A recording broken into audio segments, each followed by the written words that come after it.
Hello guys, welcome back to my channel, Milagros TV po. Tayo ay magluluto ng sinabawang isda. Ayan guys, may isda ako na nabili. Isisigang natin guys. Ayan. At saka meron tayong kangkong. And then ito ay anor. At saka meron tayong, ayan, isisigang natin yan. Kailangan tayo ay humigop ng sabaw. Kamatis, sibuyas, guys. Ayan. Guys, maraming salamat sa walang sawang pagsuporta kay Nanay Mila sa patuloy na po nyo na pagbibigay sa amin. Salamat po dahil po kayo po ay napakalaking tulong po sa aming mga senior citizen.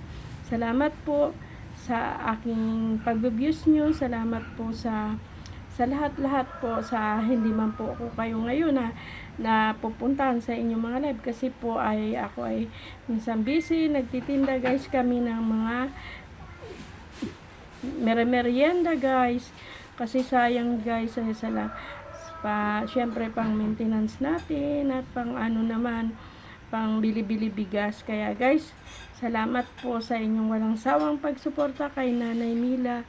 Sana po huwag po kayong magsawa at ito po ay magluluto na ako guys.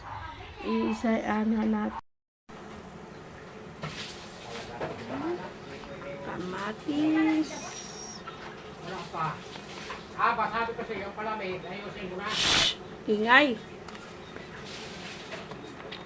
Sibuyas. Ayan.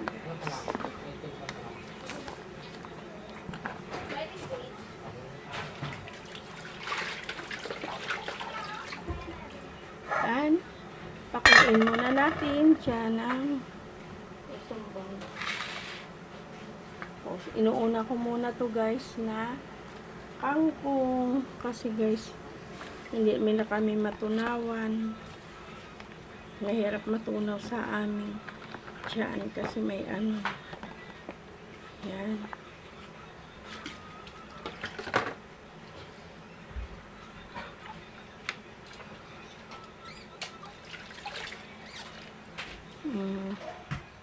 Nahin muna natin yan.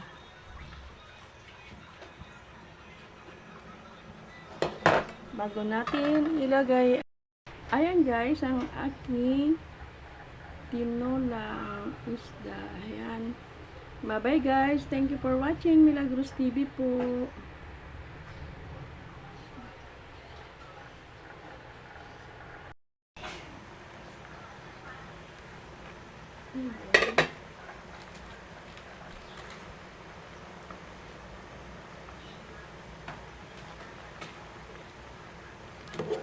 Siguro guys, ang iba magtataka bakit ko inuuna yung kangkong. Kasi guys, mahirap na matunaw sa tiyan namin yan. Kaya kailangan yung maluto talaga guys ng yung kangkong at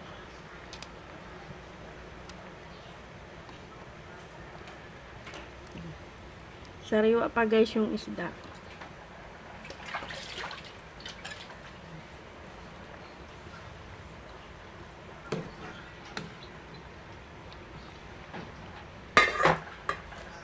Lagyan natin ang tamarind.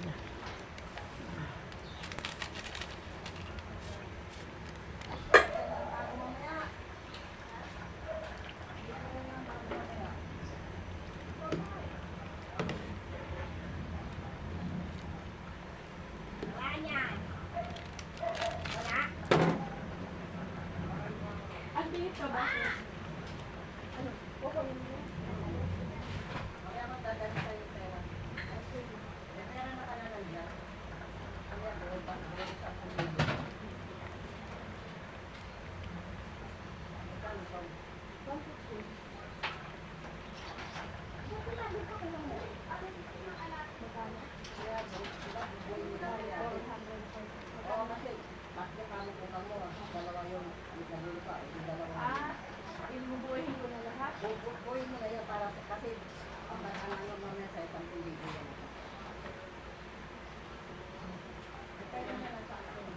Okay na.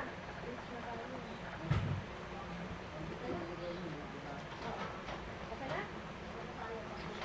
Ano oras yan?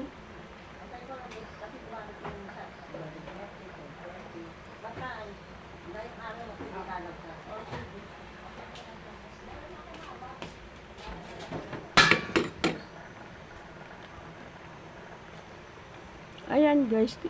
Ay, tikman natin guys. Kung okay na. Ayan.